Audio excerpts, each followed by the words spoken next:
إياك نعبد وإياك نستعين اهدنا الصراط المستقيم صراط الذين أنعمت عليهم غير المغضوب عليهم ولا الضالين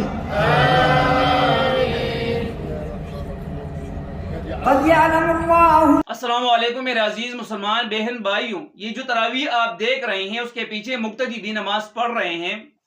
اس کی شرعی حیثیت کے بارے میں اگر میں آپ کو بتاؤں تو آپ کسی بھی عالم کسی بھی مفتی سے بھی پوچھ سکتے ہیں کہ اگر کوئی بندہ نماز میں ایسا عمل کریں جس طرح کہ یہ بندہ قرآن پاک کو اٹھا کر ایسے انداز میں پڑھ رہے ہیں کہ باہر والے اسے دیکھ لے تو بندہ کہہ رہا ہے کہ یہ نماز میں نہیں بلکہ باہر تلاوت کر رہے ہیں.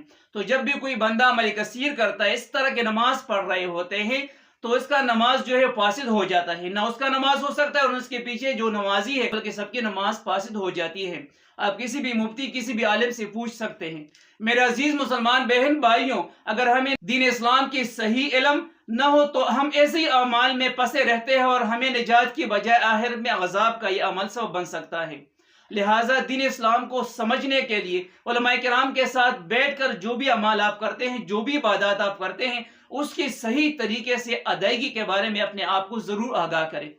میرے آپ سے درخواست ہے کہ انشاءاللہ اسی چینل کے وساطت سے ہم دین اسلام کی اصلاحی معلومات پھیلائیں گے، دینی مسائل علماء کرام سے بیٹھ کر آپ تک پہنچائیں گے، معاشرے کی اصلاح اور امت مسلمہ کی اتفاق پر بات کریں گے. لہٰذا آپ سے درخواست ہے کہ اس ویڈیو کو لائک کر کے چینل کو سبسکرائب کیجئے تاکہ آپ کے لیے بھی صدقہ جاریہ رہے اور ہماری آواز زیادہ لوگوں تک پہنچ جائے. جزاک اللہ.